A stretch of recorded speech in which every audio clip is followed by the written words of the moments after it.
और अफगानी रहमतुल्लाह अलैह ने फरमाया था बड़ी प्यारी बात, फरमाया हमारी ताकत, हमारी कुव्वत इत्तेहाद में है, हमारी ताकत इत्तेहाद में है।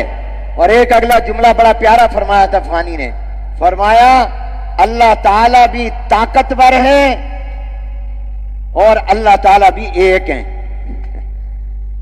ताकतवर है और वाहिद और अहद है।